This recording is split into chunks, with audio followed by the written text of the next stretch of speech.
Conselho Diretivo é, para todos vocês, conhecem algumas caras, mas eles são o escudo invisível do nosso Sporting. São eles que garantem a estabilidade, são eles que garantem que as medidas mais duras, que as medidas que têm que ser feitas, haja estabilidade política para as fazer. Por isso, eu queria partilhar, não só em nome dos órgãos, distribuir este prémio por todos os órgãos sociais, mas em nome do escudo do Sporting Clube de Portugal, Conselho Diretivo.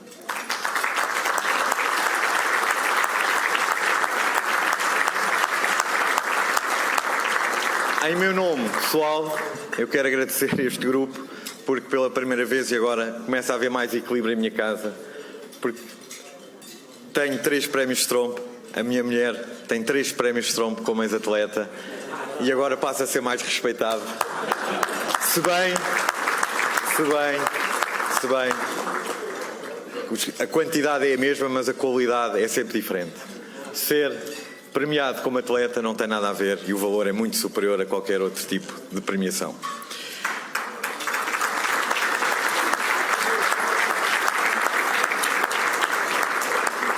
Em 2024 ficará na história como um dos melhores anos do Sporting, um ano fantástico, um ano que ficará nas mais bonitas páginas da nossa história e é um ano muito encorajador, não só em relação ao que conseguimos, mas também em relação ao nosso futuro.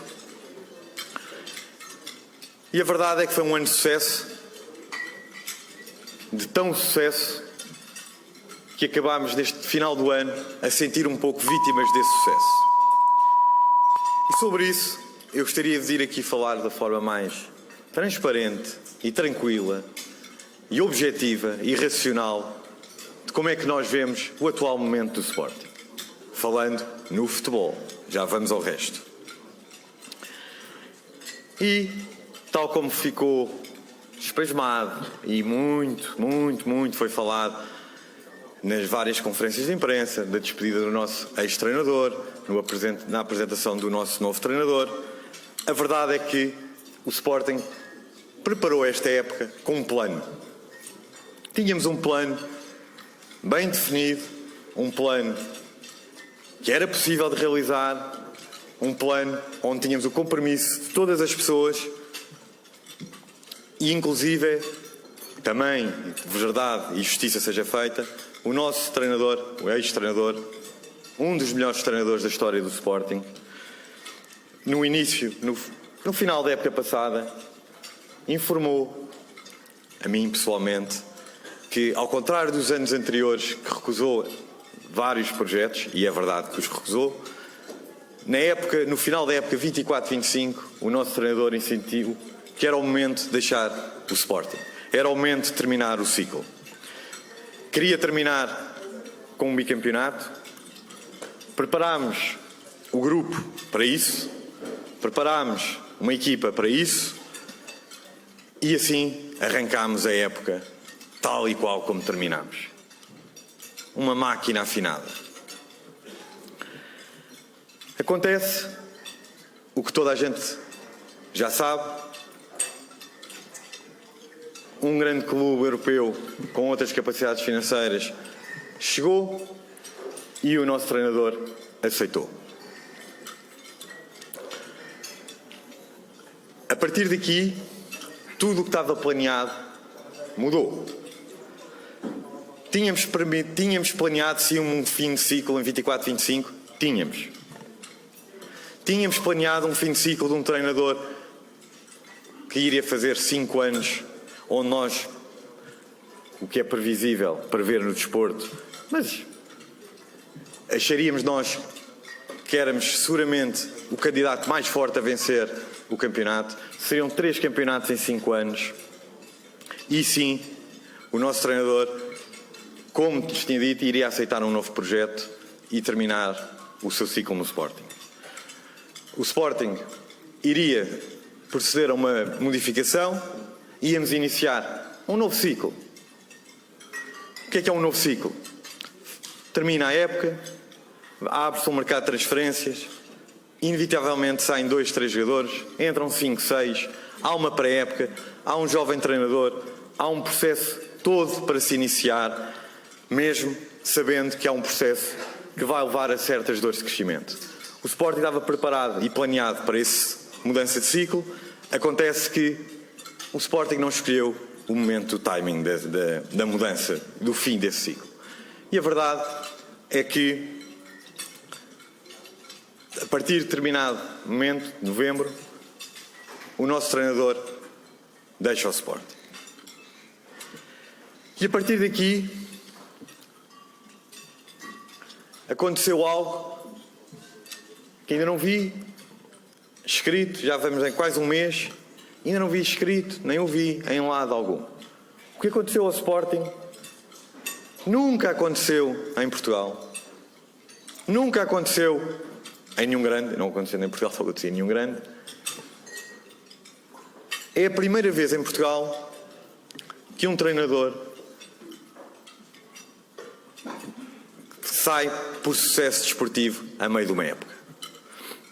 Aconteceu Eriksen, Arthur Jorge, Bobby Robson, José Mourinho, André Vilas-Boas, Leonardo Jardim e Ruben Amorim. Todos estes treinadores saíram por sucesso desportivo para projetos ou ligas superiores. Mas nunca um clube tinha perdido o seu treinador a meio da época. Por isso, quando se fala, e todos falam porque todos sabem, todos são treinadores, todos são presidentes, o que fazer, como fazer, esta situação nunca tinha acontecido em Portugal. E então, o que fazer? Plano A. Não há. Já foi. Plano B. Antecipar o que tínhamos preparado para o início da época passada. Era uma hipótese. Sabíamos das contingências, como tudo seria diferente. Sabíamos que o quão era difícil, de um momento para o outro, substituir o segundo treinador com mais jogos da história do Sporting. O segundo treinador com mais jogos da história do Sporting. Um treinador que teve aqui quase 5 anos.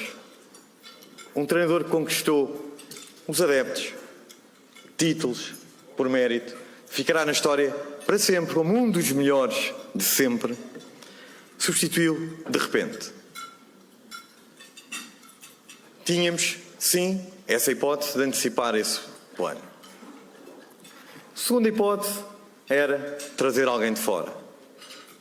Alguém de fora, onde sabíamos nós que íamos fazer 26, em 26 dias, 7 jogos. Sabíamos que o treinador que chegasse não ia fazer pré-época, não ia ter tempo sequer para treinar. Recorde, 7 jogos em 26 dias.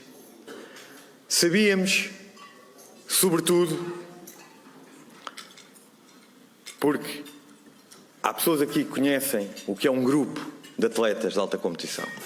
E aquele grupo ganhou tudo. Aqueles senhores estão ali sentados, mais os restantes estão em casa, ganharam tudo. E ganharam de uma forma ímpar em Portugal. Aqueles jogadores, aquele grupo, ia ter muita dificuldade em entender alguém que chegasse e dissesse: não, agora vamos jogar de maneira diferente, agora vamos fazer assim, agora vamos fazer assado. Não só não compreendiam, como não iam aceitar. Por isso, a decisão racional entre prós e contras era antecipar o plano que tínhamos previsto. Decisão tomada. João Pereira assume o comando. Mas sabíamos que João Pereira, ao contrário de qualquer outro treinador que chegasse e exigir tempo, João Pereira não tem tempo. Não tem tempo. João Pereira tem uma máquina afinada onde tem que se adaptar à máquina afinada. E quando se faz este convite, é um convite que eu vou carregar para o resto da minha vida, como sendo o convite mais ingrato e o presente mais envenenado que alguém poderia oferecer a um treinador, a um jovem treinador que se está a lançar. Eu sei, o treinador sabe, o grupo sabe, mas o Sporting não quis que fosse este momento. O João Pereira não queria que fosse este momento, mas teve que ser. E entre as decisões individuais, mesmo que possa sacrificar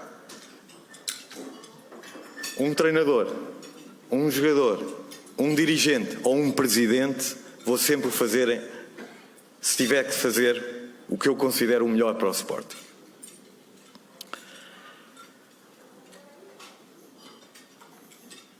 Mas não aconteceu só isso ao João. 10 dias antes do último jogo, cerca de 10 dias antes de Ruben Amorim sair, perdemos o nosso lateral esquerdo, Nuno Santos. No último dia de Ruben Amorim ao leme do Sporting, em Braga, perdemos Pote. Só nestes dois jogadores, estes dois jogadores têm um acumulado, uma média por ano, nas 4 épocas que fizeram do Sporting, têm uma média de 27 golos e 21 assistências. Estes dois jogadores. Mas não ficámos por aqui. A seguir, lesiona-se Morita. A seguir, lesiona-se Bragança.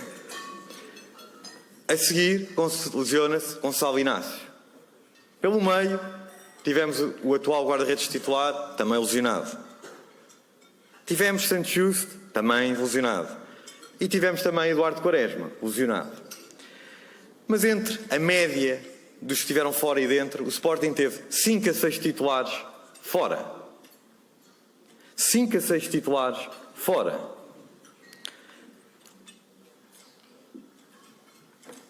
E tenho memória, porque é importante nunca perdermos a memória, espero eu nunca vir a perdê-la. Há 2 anos, quando terminámos a época em 4º lugar, hoje muita gente, ou muito pouca gente se lembra, mas arrancámos o campeonato com uma onda de lesões nos nossos defesas centrais, que nos levou a jogar muitos jogos com Marçá, com Chico Lamba, etc. Perdemos pontos? Perdemos. Condicionou a época? Condicionou. E o que é que estamos a fazer? Eu olho para aquela mesa e vejo ali sentados 2 miúdos de 17 anos. 2 miúdos de 17 anos que são hoje titulares do Sporting. Vejo também, a ser estreado ontem, o Mauro Couto, Arraiolo.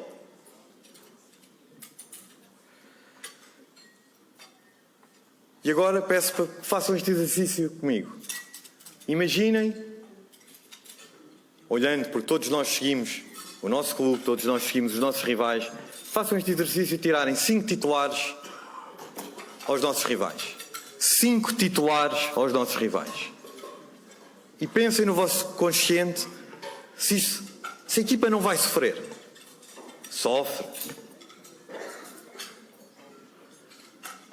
Só que, para além do choque emocional que houve, da perda do nosso treinador, não só nos nossos adeptos, também no staff, também nos jogadores, no clube, nos colaboradores, esse choque emocional houve. Era inevitável não haver. Mas, quando se junta esse choque emocional e olharmos para este exercício que quase ninguém quer se lembrar, 5 jogadores titulares fora. E vejamos, por exemplo, um exemplo bem recente, talvez a melhor equipa do mundo, equipa que ganhou 4 campeonatos seguidos da Premier League, Champions League, teve uma onda de lesões, perdeu jogadores nucleares há cerca de 2 meses. E essa mesma equipa, nos últimos 11 jogos, ganhou um jogo. Um jogo. Mas a explicação é óbvia e clara para toda a imprensa. onda de lesões condiciona. Mas aqui não. Aqui 5 titulares não tem peso. Não tem peso. O que é que tem peso? E que peso? O chavão das 4 derrotas seguidas. Meu Deus, eu vou repetir. 4 derrotas seguidas na era João Pereira. Mas então vamos, com alguma racionalidade, analisar essas derrotas. Primeira, esse clube fraquinho, Arsenal. Um clube que tem 7, 8 vezes o nosso orçamento. Clube esse, que neste momento é das melhores equipas em forma neste momento do mundo. Mas perdemos. Como é possível? Outra derrota na Champions League. Com o Bruges, fora. Bruges fora. E, meus senhores, eu tenho que ser sempre sério com os meus atletas, com a minha equipa técnica. Há um ano, no melhor Sporting dos últimos 70 anos, perdemos em casa com uma Atalanta. Há 3 anos atrás, ou há 2 anos atrás, muito criticaram o nosso treinador. Como é que era possível, na Champions League, não passarmos a fase de grupos, com clubes com um grupo com o Marselha, com o Frankfurt e com o Tottenham? Meus senhores, o Sporting não tem capacidade de lutar ombro a ombro com estes clubes europeus, com estes orçamentos. E enquanto eu for presidente do Sporting, vou dizer sempre o que penso e não o que eu gostaria de ser e o que eu gostaria que vocês acreditassem. E perdemos fora, em Bruges, num jogo que até não merecíamos perder. Jogámos melhor. Perdemos um jogador no aquecimento, em lesão. Perdemos outro jogador durante o jogo. Mas Bruges, que acho que em 12 jogos tem 10 vitórias. E o último jogo da Champions League ganhou a Aston Villa. Também esta é a segunda derrota incrível que o Sporting tem agora. Incrível. Faltam 2 derrotas. 2 derrotas domésticas. Santa Clara e Moreirense. E eu vou juntar as duas por uma razão. O Sporting teve brilhante? Não. O Sporting jogou muito bem? Não. Mas todos os experts de futebol analisem estatisticamente, ou como quiserem ver. Eu tive um professor na faculdade que dizia: a estatística não explica tudo, mas não mente. E comparem jogos onde os nossos rivais empataram recentemente, não perderam, e comparem esses 2 jogos que o Sporting não só não merecia empatar, como merecia vencer. Mas perdemos, porque isto acontece no futebol. Perdemos esses 2 jogos. Mesmo com, volto a repetir, com o choque emocional de termos perdido o treinador. Mesmo, vou repetir, com 5 ou 6 jogadores fora, titulares. E como o Conselho de Arbitragem o diz, não nós, o diz, com arbitragens infelizes. Tivemos. E eu continuo a acreditar, não tenho dúvidas nenhumas no Conselho de Arbitragem do futebol português. Em vigor. O que está em vigor, não tenho qualquer dúvida. E revejo-me e percebo, porque o próprio Conselho de Arbitragem decidiu pôr na jarra os árbitros que arbitraram estes jogos. Não só os nossos, mas também onde o nosso rival também teve uma arbitragem feliz para o seu lado, porque os erros caíram para esse lado.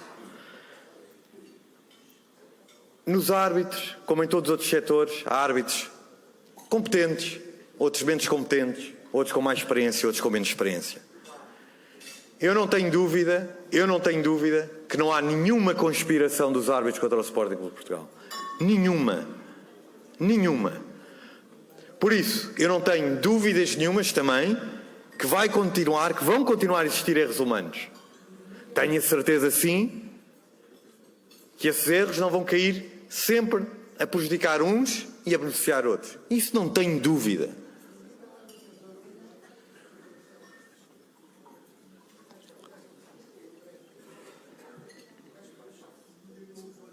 Meus caros, a equipa hoje de futebol apresenta a qualidade que tínhamos, aquela qualidade que temos capacidade de ter? Não. Estaria aqui também a mentir? Não. A equipa está a sofrer por todas estas condições e circunstâncias? Está. Perguntem-me se eu acho que era inevitável isto. Não. Neste momento, o Sporting vive circunstâncias que não foram escolhidas por ele.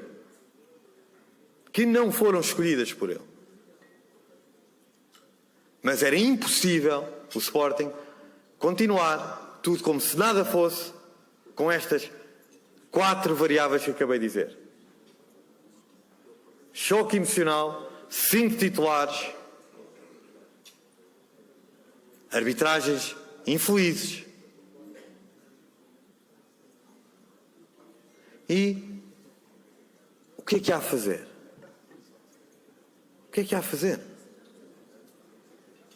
Plano A já foi.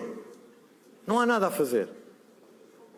E sabemos quanto muito nós queremos planear as coisas e planeamos bem a vida, porque a vida é assim, prepara-nos sempre surpresas e mostra-nos que nós não controlamos completamente este jogo. Não só no desporto, em todos vocês nas vossas vidas, acontecem coisas muito piores que nós não controlamos e não desejamos. E o que é que fazemos? Lutamos, adaptamos. Eu venho de uma instituição onde em muitas missões, mas muitas missões, o plano A, mal entramos no terreno, esqueça o plano A. Plano de contingência. Caindo o plano A, o que é que fazemos quando estamos no terreno? Mãos na cabeça, depressão, chorar. Ficávamos lá todos, meus amigos. Não voltava ninguém. Quisemos isto? Não. Vamos ficar a chorar? Não. Olhem para o exemplo. Olhem para o exemplo dos nossos jogadores em campo. Olhem para o exemplo do nosso capitão em campo. Ele morre em campo. Olhem para o exemplo do Vítor. Porque, atenção, ter 5 lesionados não é só a falta que eles fazem. Não. São 5 titulares que não jogam. Não há substituições para fazer. E os jogos não se podem adiar. Vítor, Trincão, Morten, vão para 6, vão para o 7º jogo, 90 minutos, mais de 90 minutos. Seguido.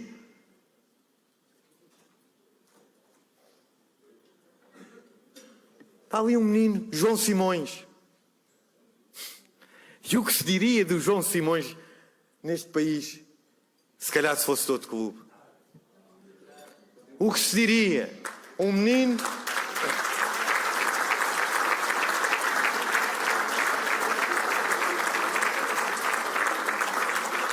Um menino de 17 anos que foi chamado, olha, vem, agora é sério. Não fez pré-época. 17 anos, é menor. Mas sabem que o João Simões ontem, eu fui 12 anos à frente a liderar departamentos clínicos e unidades de performance. E nunca tinha visto na minha vida um jogador correr 16 km num jogo de futebol. Nunca tinha visto.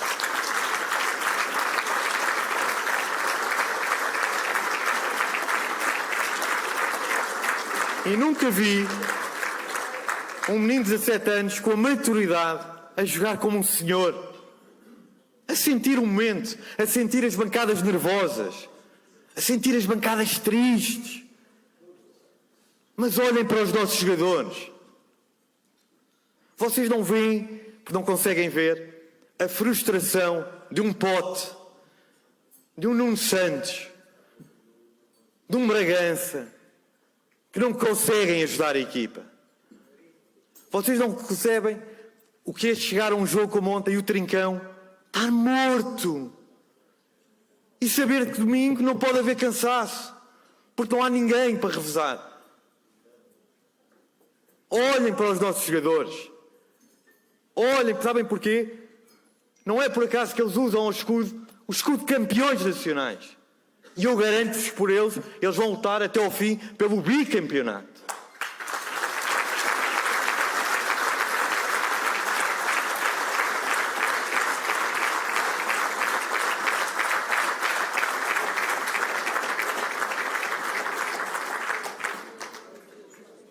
E hoje, dezembro, e agora vou falar enquanto sócio do Sporting Clube de Portugal, com quase 45 anos de sócio, dezembro era um mês traumático para mim. Dezembro era um mês que sofri bullying neste mês, com as piadas do Natal. E hoje, quando eu vejo que hoje o drama que o Sporting vive é de, se calhar, meus amigos, se calhar não vamos ser bicampeões. Se calhar não vamos ser campeões outra vez, que é o que significa bicampeões, ser campeões outra vez. Se calhar não vamos ser. Este é o drama de hoje do Sporting. Porque eu cresci com o dezembro, infelizmente, salvo raras exceções, em dezembro a começarmos a pensar já no próximo ano. E hoje, quando eu penso neste dramático mês de dezembro, vejo 105 titulares, com um choque emocional de perdermos o segundo treinador com mais jogos da história do Sporting. Vejo que lideramos o campeonato português.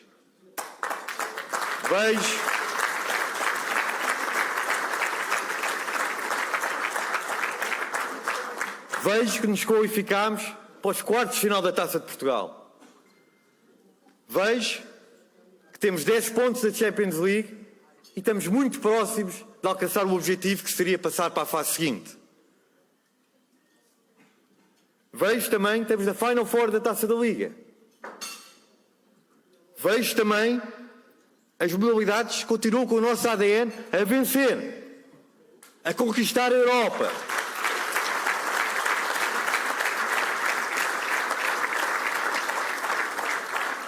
Vejo também um clube que detém 90% do Massado e acabou o medo da entrega da SAD aos bancos. Acabou. A SAD é do clube. 90%. É assim que eu vejo também num momento dramático como estamos.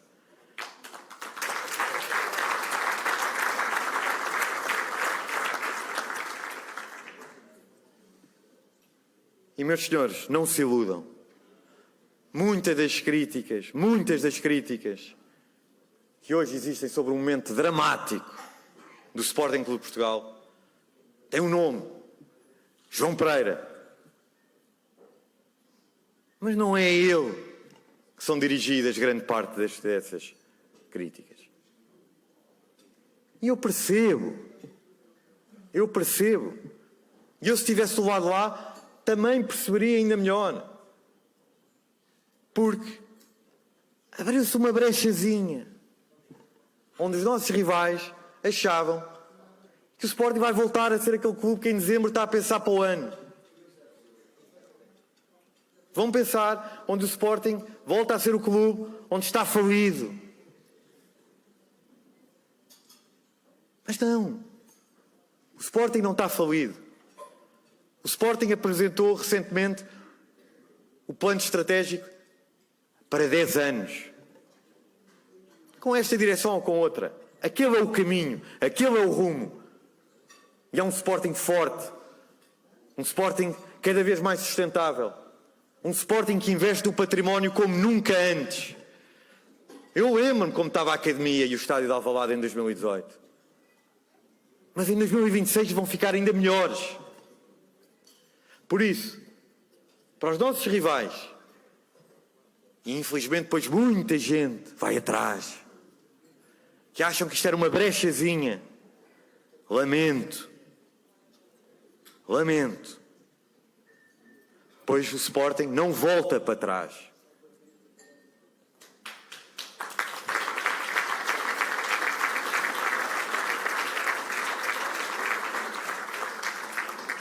Eu não sei se vamos ser bicampeões.